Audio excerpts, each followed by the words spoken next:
Welcome back, fellow Armchair Generals. This is Gamer1745 with my continuing playthrough of Hearts of Iron's 4's Black Ice. Before I get started, I want to thank Tim, Strongarm, Niagro, Timothy, Sir Toyjet, Gary, Garrett, Marcus, and Folk, and of course the great Hoffmanator for support over on Patreon. But what I really ask everybody to do is just make sure you lick the like button. It's tasty, and post a comment. Just say hi. Can we get 10 people to say hi on that? It really helps with the algorithm. Love to get more people watching this in future. So yeah, let's get going here. And thank you, Muhab. Okay, so we have this. We get Hitler Youth laws, Hitler Youth, okay. So we get gains Hitler Youth, which grants political power gain 3%, stability 3%. Okay, well that will fight against the 6%. Okay, see, I would have done this. I would have done this much long ago if I knew it would have this there and daily fascism support. Okay, I don't know why do we have a picture of and a badly colorized picture of the SS here. I don't get that. I don't get that. I know for some reason they I'm not saying it's wrong. Oh, well, the picture's wrong, but and I like to tell stories through pictures. Okay. I want to do all of these things. I can't do them all. I can do some of them.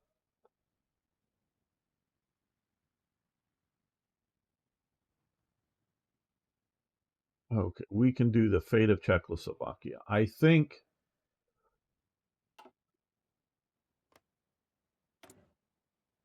it's unknown focus, and I could have been doing some more research here to try to intelligent. Sometimes you may sort of want to wait to, have them get through this so you can, build up some more resources before you take them over. But I think we will just grab them up now because we are running out of time, and I could use their industry and other things to make things better. Are you invading Denmark and Norway? Very likely. Very likely. Yes, I do, mostly firearms, but I do have other things than, Muhib was asking if I collect World War II artifacts. Yeah, I'm out in California, so I do have European friends that have access to some more basic stuff, but I have a bunch of World War II stuff, but mostly firearms from World War II. Guns, pistols, rifles, that kind of thing. Get the resource industrial plan. Okay. Well, we'll do that too.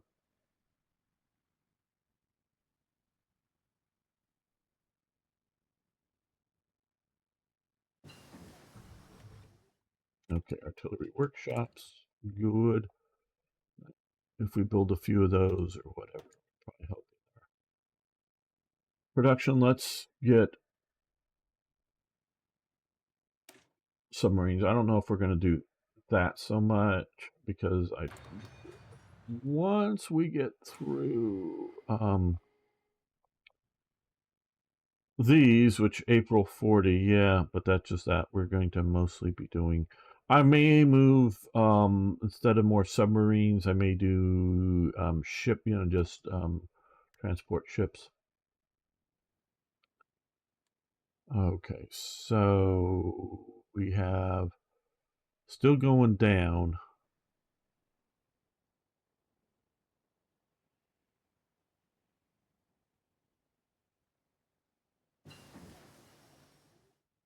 Strategic deployment, very good.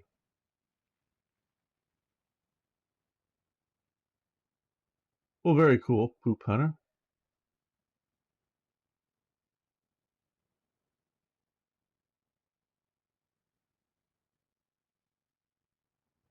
Uh-huh. Okay. No.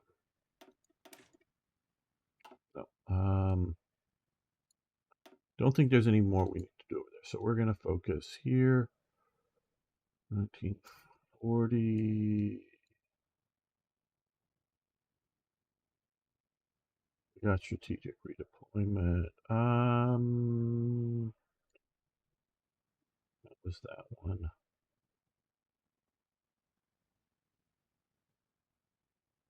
Foreign design. That too much.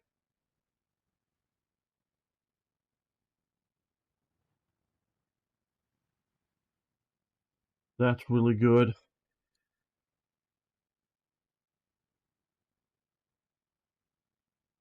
We have maxed out on army experience. So,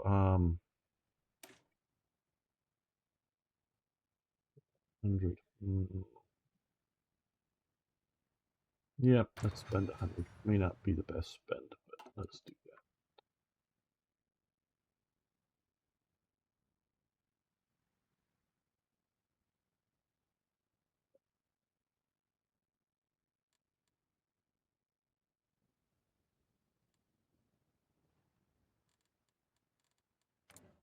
Now what are we doing? Okay, we need more trucks. Light vehicles we're catching up on.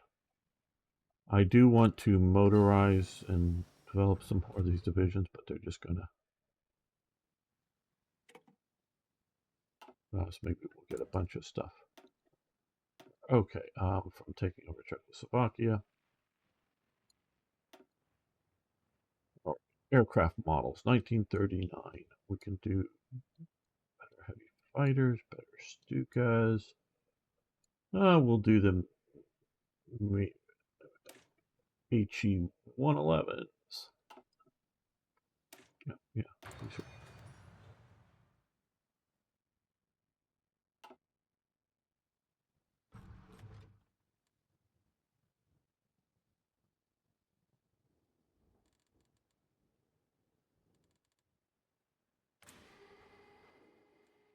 Okay, currently.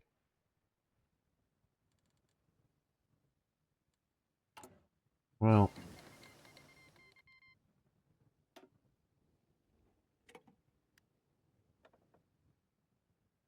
I get.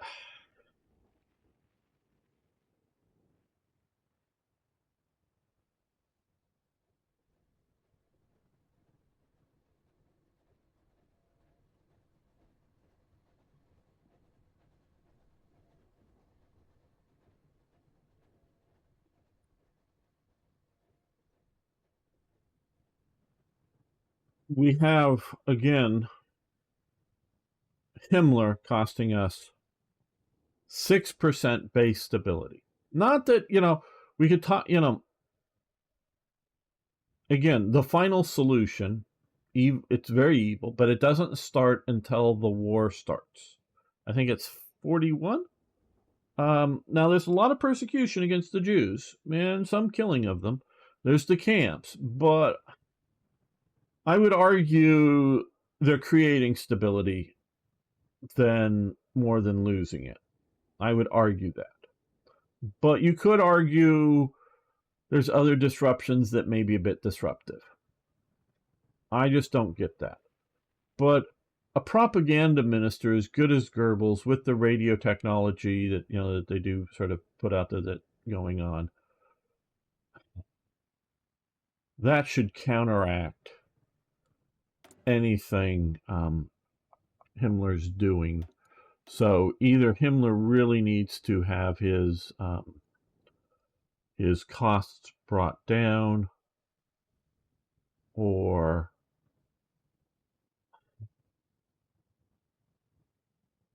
really that's a little too long.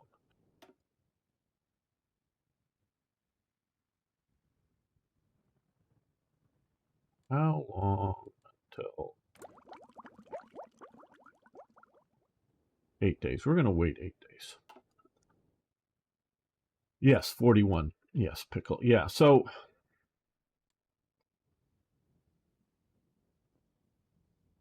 and excluding Jews from German society, because that's what was going on. No question about that. Excluding them from German society is causing a certain level of destabilization. I would agree with that. But oh, I want to do this. I want to come over here, I think, and on that. Then yeah. Oh no, but still cannot. Do we want to update this to a D?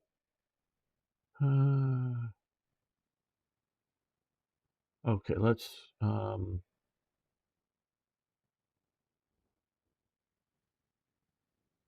okay, defense breakthrough 713. 15. Hardness, soft attack.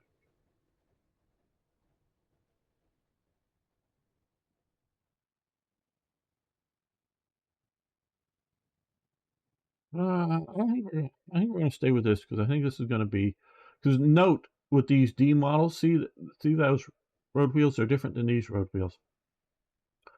That was just sort of limited production, so I think we're going to stay with this because I think this is going to be a bigger hit to our production capabilities. Okay, thank you, Dominique. It's okay, different light tank. Okay. Hello, Jeton. Have you seen the movie Conspiracy? Is that the one where with Kenneth Branagh, the actor playing I think Reinhard Heydrich, and they're all mostly just sitting around in a room discussing the plans for the final solution? If that's the movie, then yes. Been many years, saw it when it like first came out, but yeah, so I have seen that. I just don't remember the name of for sure the name of it. Can you success? Actually, I do want to make what is a cavalry tank? A cavalry tank is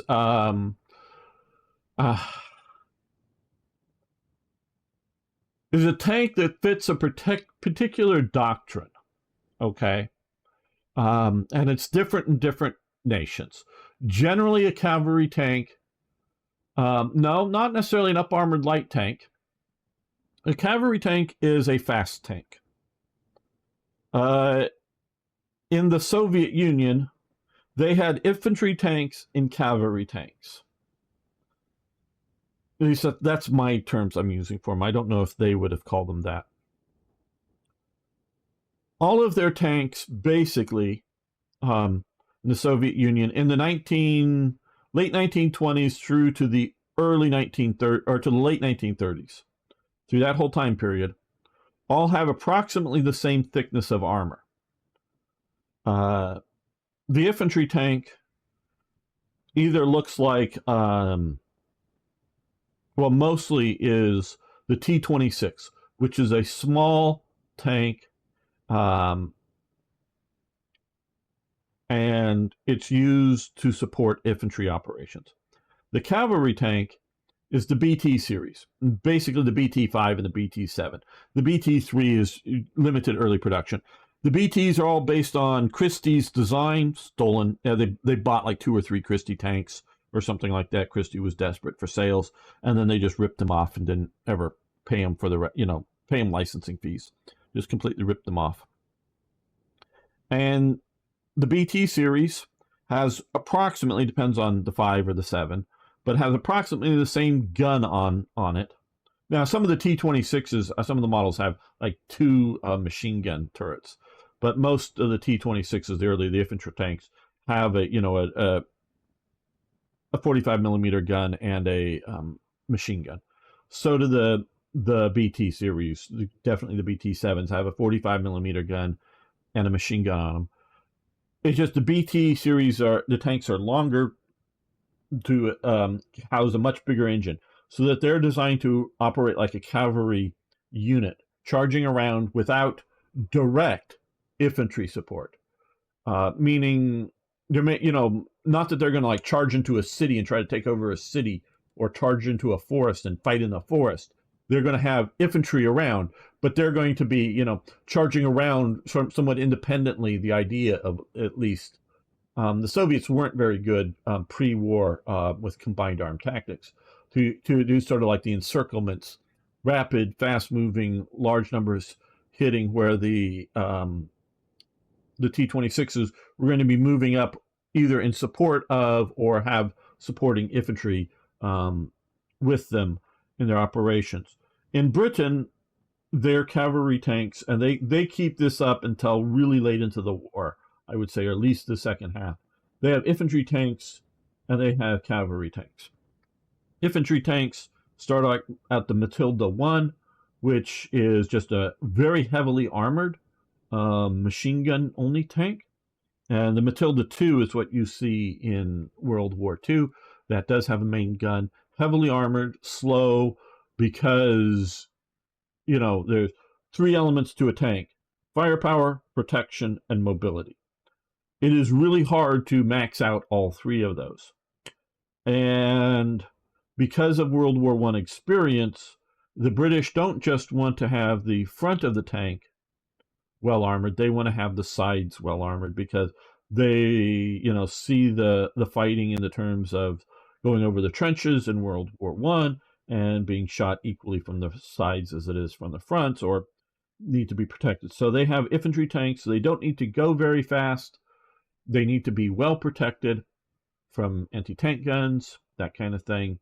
And they need to have a decent, and obviously as war goes, as the actual war is happening going on, they're up-armoring or up-gunning their tanks to be able to penetrate enemy tanks. So speed is less important, armor is more important. They have the cavalry tanks, like starting before the war, the A-14, I think it is, or the A-13 or the A-14, or both. These are larger vehicles. They have less armor. Sometimes with auxiliary turrets. For them, it's just like a single or one or two machine gun turrets. And, light armor is fast. You see it continues into the early Western Desert, like the Crusader tanks, the well-sloped armor, fast-moving kind of thing. So that's a cavalry tank versus an infantry tank in their doctrine. Germany doesn't really do cavalry tanks. I know that's called there, and whatever. If I'd really realized that it was going to be some different branch, I probably wouldn't have researched it. But they're looking at a combined arms tank. They have both a standard tank, I'm talking at the start of the war, a standard tank and a support tank, the Panzer III, the Panzer IV. The Panzer Is and Is were supposed to be more or less gone by the start of the war. Obviously, the war starts early. They still have lots of them in their front rank service, still using the Panzer I up until the start of Barbarossa. They're still being used as tanks. They do also have an infantry tank concept. They just don't put a turret on it, and they call it a Sturmgeschütz. That's von Manstein is the not the guy who sits there and designs the tank, but he's the guy who specifies what the Sturmgeschütz should be. It's a fire support vehicle, and it is there to support infantry attacks. So unlike the British, who sees an infantry tank, again, tanks are designed around a doctrine, at least mostly. So the idea is with the British is that it's moving slowly, can move a bit faster maybe than not maybe faster than a man can sprint or run real fast in a short distance, but is moving fast or a little bit faster than men are going to move, generally speaking, for a considerable amount of time. So, but it can be but not like as fast as a vehicle can drive. So it's gonna sort of like lead the way with infantry moving up along with it or right behind it, if you know what I mean. And when they get to sort of a position, they'll pause, and the infantry can come out and clear out the village or the guys behind the hedgerows or whatever, and then and then move on. And so it's sort of intermixing that way. Where the German concept of an infantry support tank, again, the Sturmgeschütz, they purposefully don't want a turret on it, is that it's supposed to be the infantry, because this is the infantry, they're going to do the attack. Either before the attack starts, because they, know scout out the Maginot line or the Belgian defenses. So either they know where the defenses are, or as the attack develops, they'll encounter an enemy resistance point, whether it's a bunker or whether it's just guys in a building. Because, again, their use of radios, they're going to call up, and not like from way off somewhere else, but from nearby, they're going to call up a support tank. It's going to come up. They're going to presumably know where the enemy is. The tank is going to stay behind the infantry screen, more or less. I mean, obviously, in reality, it doesn't always work out this way, but we're talking about the concept here. It's going to stay up behind the infantry screen. It's going to predominantly be shot at from the front. So you want to maximize your armor in the front. You want to not have too many other things to hit. So you want a small profile, but also smaller the profile. If you're going to have 100 pounds of weight, and is that going to be spread over a you guys like to use meters. I'm going to use feet here. Over a 2-foot area, over a 1-foot area. And if it's spread out, high, 1 foot high or 2 foot high area. If it's only spread out over a 1 foot high area, that means you can double the thickness of that piece of armor. And it was to have, not because they had anti-tank guns to deal with tanks. It was designed. They did not have a long-barreled 75 available. They only had the short barrel at the time. Not that they wouldn't have wanted it. They wanted to have enough explosive power in the round to explode, so it moves up and it can fire indirectly. The Sturmgeschütz had the ability to short-range indirect fire or direct fire onto a target, blow up that target, suppress the target, whatever, to facilitate infantry movement. And that is a very good thing. We can look at the French doctrine. I guess you guys would love me talking about doctrines. They had the cavalry tanks being like the, I always butcher the pronunciation, the Saumois, fairly big, fast. Now they have armored cavalry regiments, if you will. I don't mean horses, wearing armor. I mean that before the war breaks out. But it's the first armored division is created and given to Charles de Gaulle. And within the week, and it isn't fully formed, he's attacking at Arras, I believe. But very, very quickly, he's attacking with this division. So it never really functions very well. Where they've got a bunch of FT-17s, those are the World War I tanks, either machine gun or 37 millimeter, or they have a bunch of R-35 or H-35, little two-man infantry tanks. Those are the modern tank for 1940. Although, designed and started in production in 35, basically, but they're fairly thickly armored, thicker than average German armor. They have both a machine gun and a low velocity 37 millimeter gun, mostly because they just got a lot of, they had literally used leftover World War I, unused, warehoused 37 millimeter guns, keep it cheap. So that's what they keep doing. They, just as the war is breaking out, they realize it doesn't have enough armor penetration, so they start to replace it with a slightly higher velocity, not as high velocity as the German 37, but a slightly higher velocity 38 millimeter gun. And it's little better, but most of them, 80-90% of them are still armed with the old gun. Gun, and it's a two-man, and so it's fairly slow because it doesn't need to be too fast, a little bit faster than the FT-17.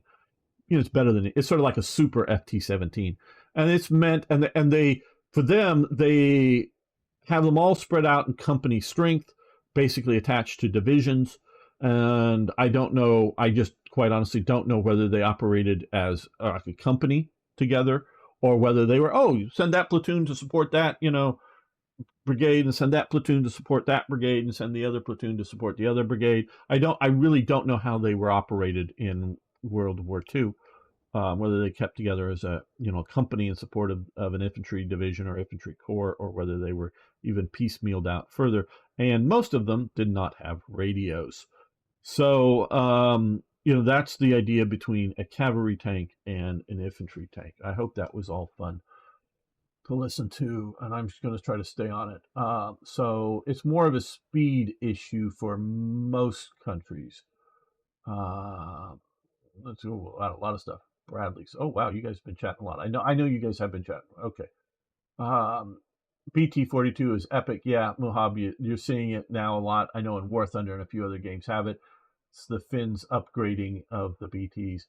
Can you show us the different techs for Panzer IIIs you currently have versus? Okay. Tank leases. I don't know. We'll check that out in a minute. Infantry focus instead of a multi-role. Yeah.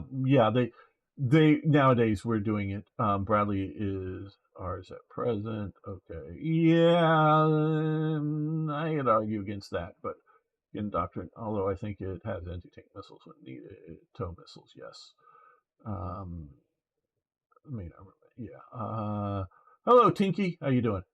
Forgot who it was, but someone in German high command was pushing for heavier tanks from the start, but got ignored because Guderian Blitz works so well. Yeah.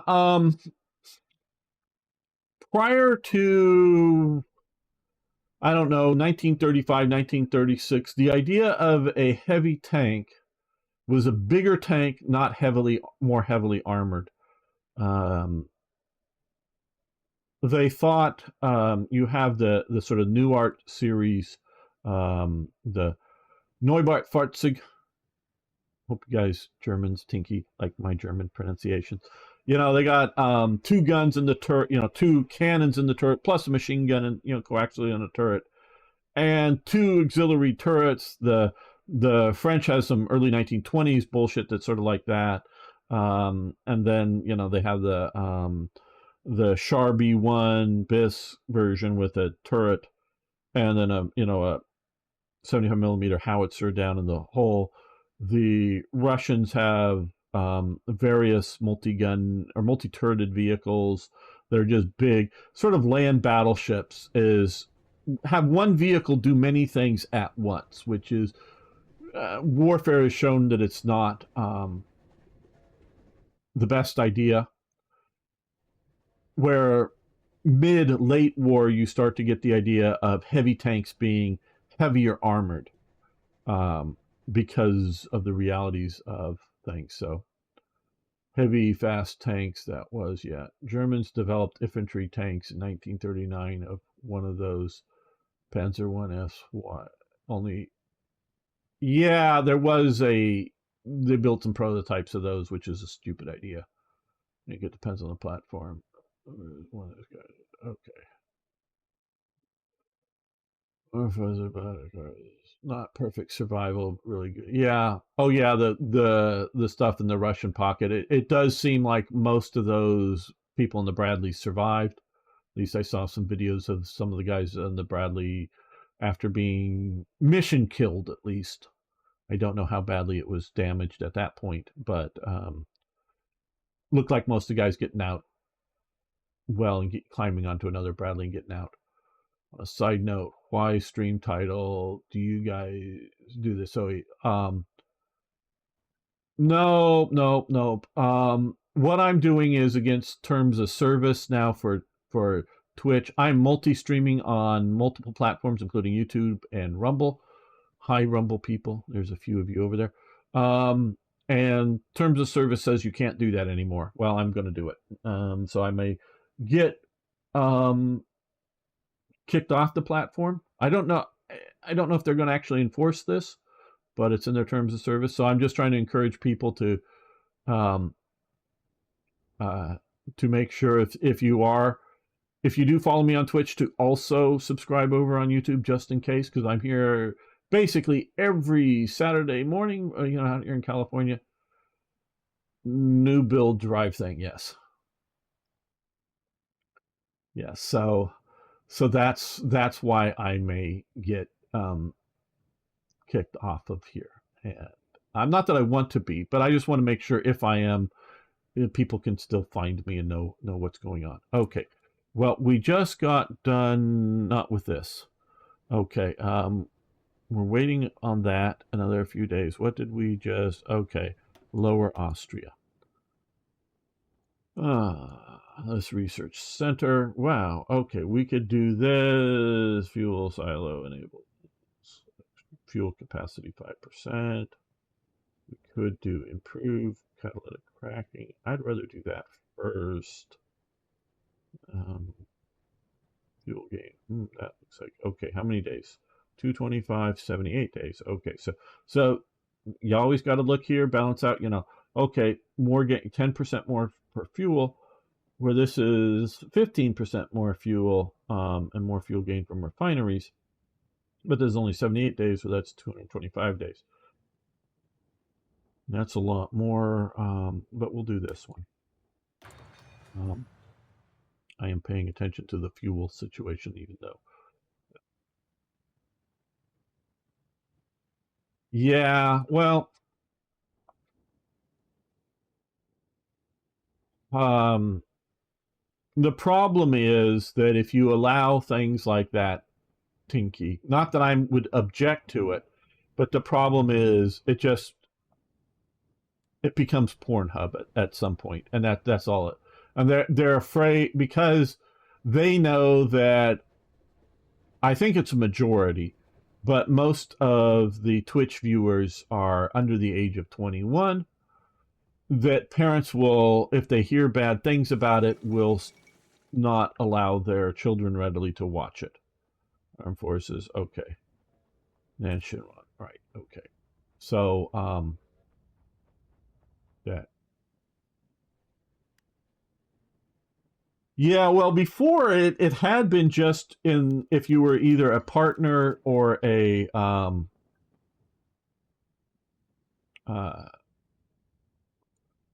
um, Twitch partner or the other status affiliate. You couldn't multi-stream, and that's why I qualified to be an affiliate, but I did not want to do that because I wanted to be able to multi-stream. I want to grow my platform more than I want to make a few extra, a few more dollars than some other. Um,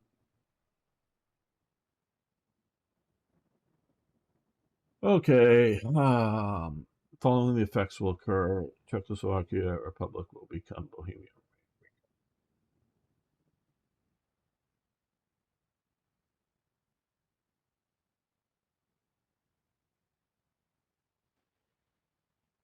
Does anybody know? I mean,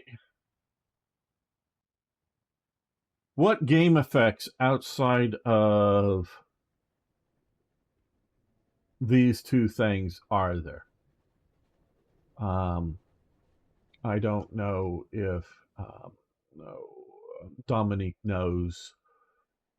Oh, before I do this, I'm going to save because I may want to come back and do it differently.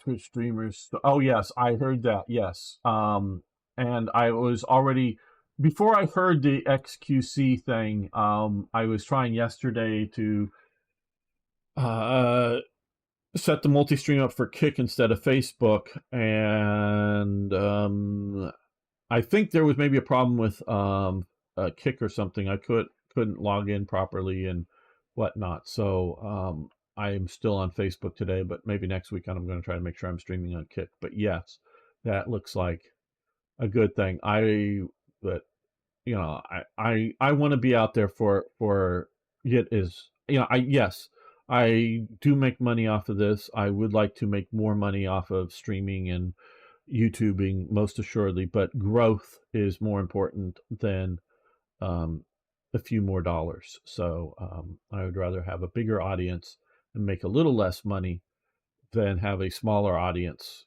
and you make, I mean, at some point, yeah, if you want to pay me, $10,000 a stream or something, I'll stream privately for you. I mean, it's only stuff I would normally do anyways, but yeah, enough money would get me to a limited stream, but it's got to be considerably more money. I'm shocked that I talked to a 12-year-old on mature Mark's streams. It's no good because I tend to be blunt, and yeah, I can believe that. Okay. Experience. I got into an argument and eventually revealed I was arguing with a teenager. That was an eye-opening moment for me. Yeah. I have to be role models when youngsters are around, at least I tell myself. And then you flirt banter with some minor. Yeah, well, I don't flirt banter, but yeah, you don't know who you're dealing with online. I presume everybody online is a 40-year-old male, um, just because I'm old enough, and the internet was always with people pretending to be hot chicks when they weren't. So unless I really think I know there's something else. Uh, out there. Hey, Satur, how you doing? It's been a little while since I've seen you.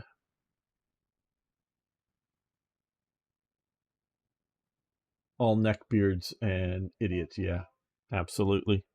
I know what you mean. Okay.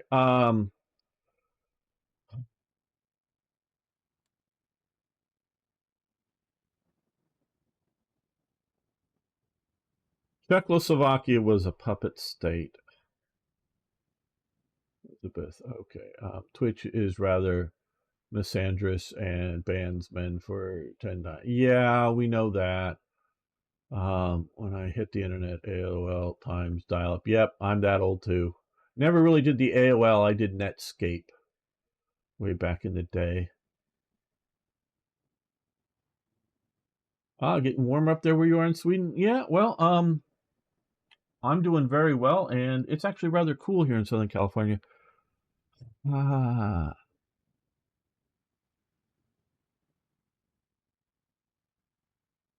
okay. Czechoslovakia will become known as a Bohemian Czech territory. I guess we'll do that.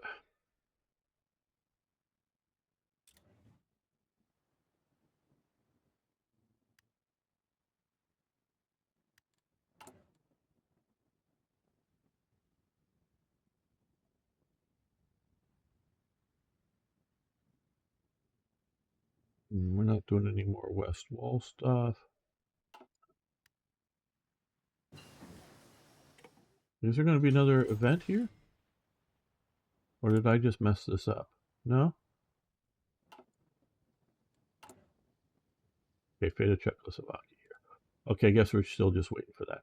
I thought we had. Okay, well, we're researching the better bombers. Well, again, yes, there's a lot of things I want to build. But let's look over here and things I need to build. Mountain warfare equipment. Well, we're slowly catching up, and we're not producing any more. Oh, awesome. I guess we don't have an option, so we do that. Light vehicles, trucks, transport trucks.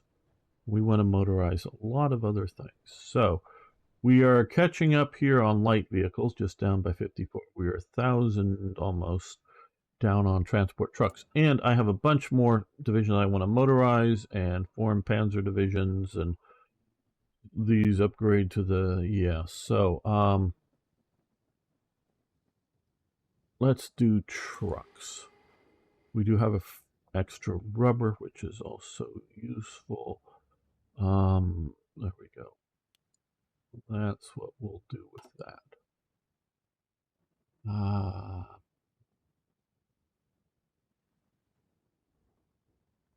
To Hoch's request to spare his country in IRL, Hitler refused. No, that's not what I did. We're still doing the fate of Czechoslovakia. Because if you notice, it was Bohemia, Moravia. It's this province, or yeah, this state and this state will be, Slovakia will be, it depends on the king. We're going to create Slovakia here. We tried the Darkest Hour mod. No, I've not. Maybe I should. I'm not just.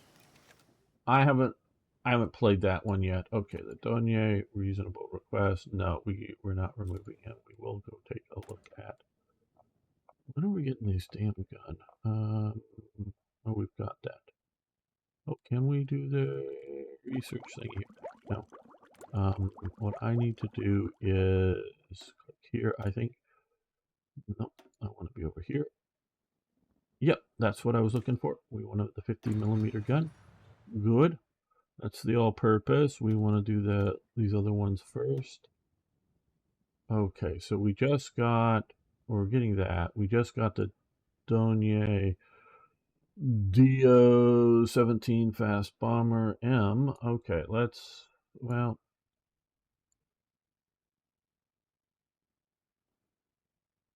I think I would rather, these are both good, but I want a fighter better, faster, sooner. I've tried Enlisted. It's okay.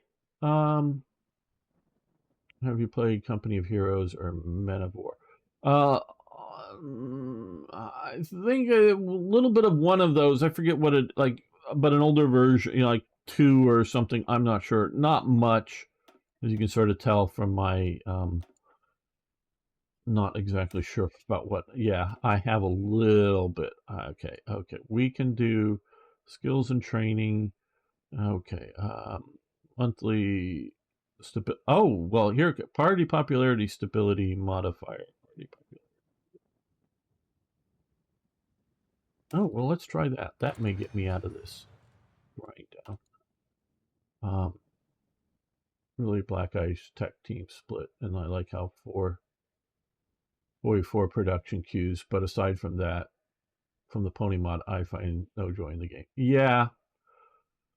Well, this has definitely so far been a good experience for me. So far. Now, we haven't gotten any fighting other than a little bit around in Spain, so yeah, I want to update my mod for the more or less, I don't know if exactly the most recent version, Black Ice for Hearts of Iron 3, and then I want to play through that for the channel. Yeah, they'll probably swing the pendulum back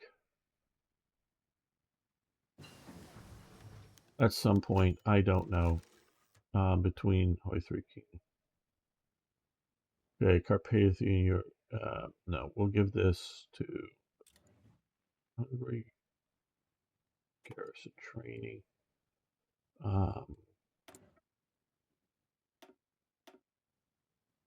Okay, so we are in 39 now.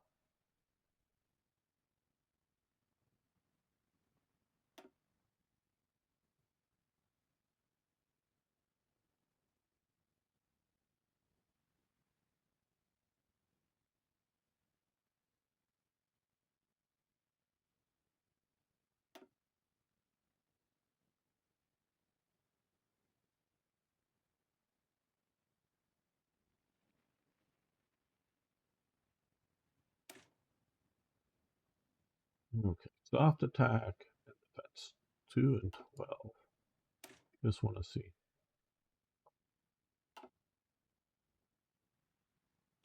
This is a little better. We'll do that. And yeah, we'll upgrade this. A little bit of a hit to production capabilities.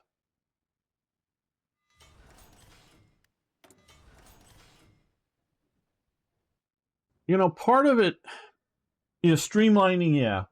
But part of it is the simple. Some of the things which encourages more doom stacks is making the provinces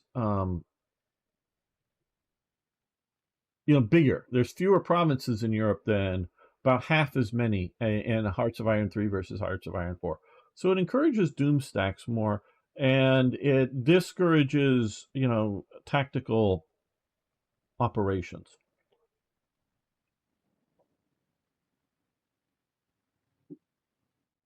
Okay, well, now, uh, railways, that's what I want to look at. Okay, railways. This is going to become important, I suspect. I know it is in other. Okay, so we've got 4 from Berlin down to here. Now, coming out here, we're going to want more railways. 2 just isn't going to cut it. Coming up to this supply point, do they have 4 down to here?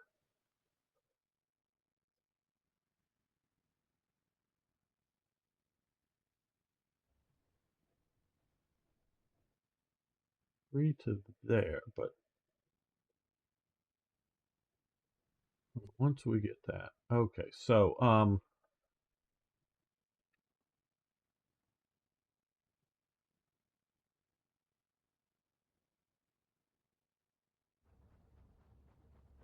well,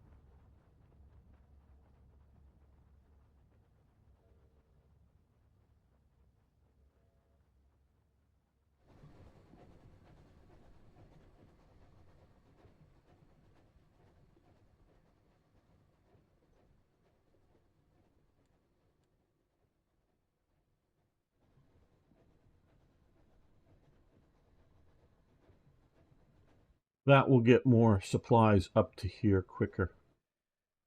The supply point there. But I have seen some of the stuff PDF is planning and excited for it. Well, very good, Suitor. Yeah, Suitor does work over there at Paradox. I know you can't say much.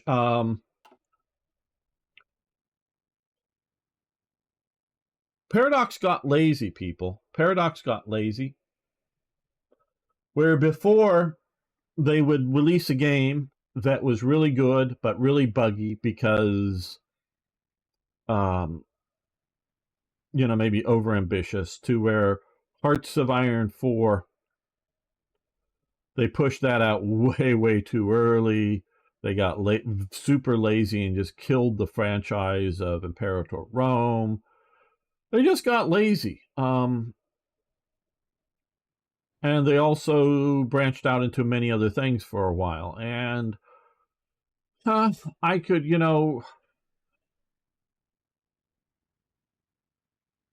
there's so much good here. It just, yeah, I'd love to hear what Suitor could knows but can't say. Love to hear it, but obviously, many reasons why they don't want him to say it now. I'm sure.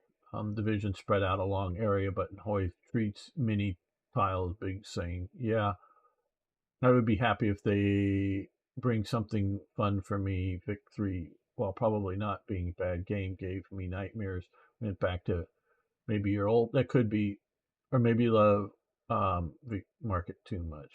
Yeah, could be. Um, okay, goodbye, Sing. Thanks for hanging out with us. Oh, you don't work there anymore, actually. Okay, so I can be a little less diplomatic.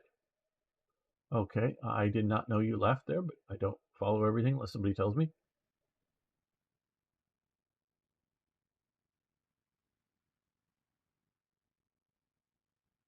Been in games long enough to know people have different tastes. Oh, yeah. Personally, I like the more historical approach for games and less for the super alt history stuff.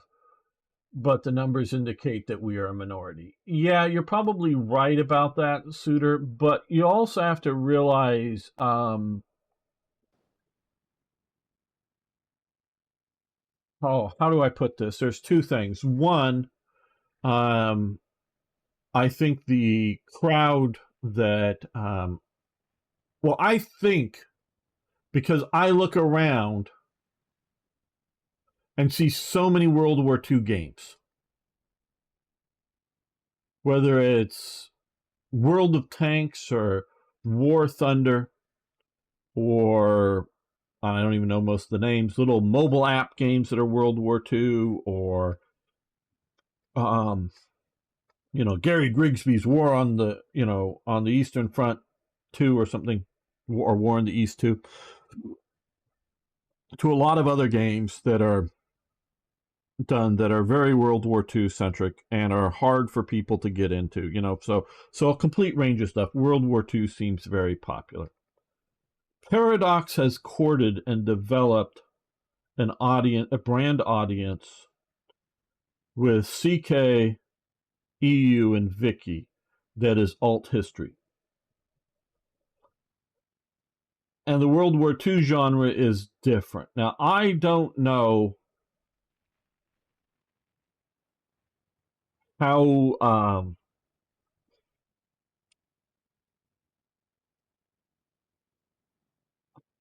just how big the world, playing. I'm talking, playing a grand strategy game.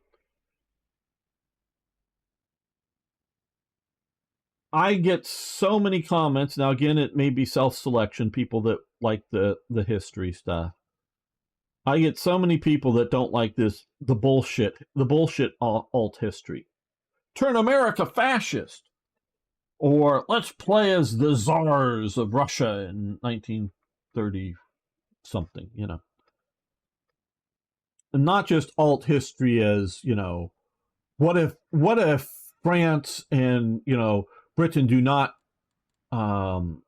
guarantee Poland, and when Hitler goes into Poland, they don't go to war with France and Britain, and then which could have happened.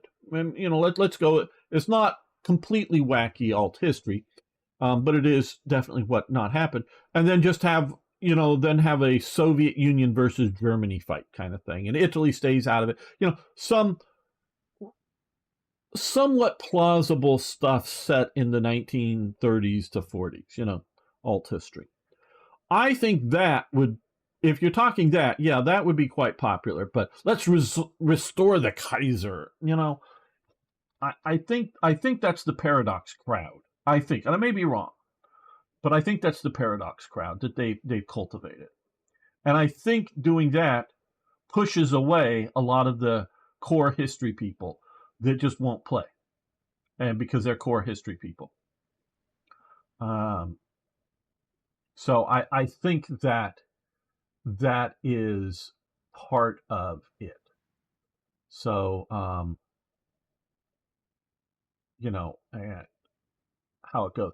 And two, in my opinion, and this is again my opinion, to do good alt history, you first have to do the history.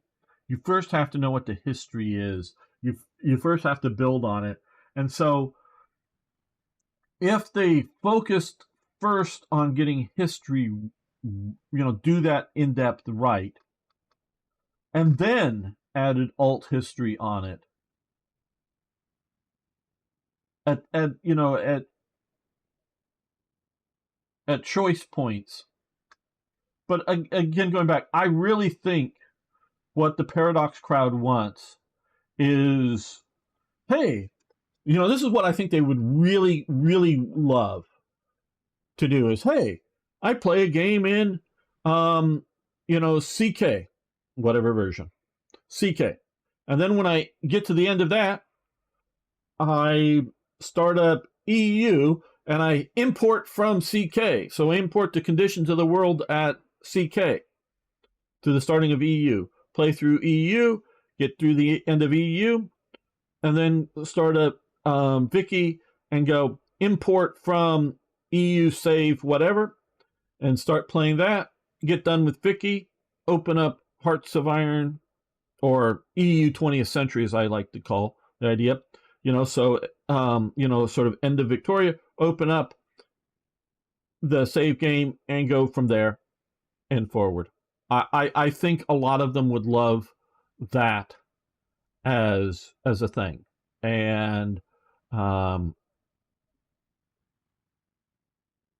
that's what I think they've got a their audience, and that's what I still think it is. Let's see. Hey, Paul, you finally got a notification. Well, good. Well, I'm here every Saturday, starting 2.5 hours ago. So I keep, I'm so it's every Saturday. I'm very reliable, so you can set another reminder if you need reminding when I'm going to be here. Well, we're going to end this episode, but I'm going to keep the live stream going, so all of you there, keep hanging out. But those watching later, thanks so much for watching. I'll see you next time with more Hearts of Iron.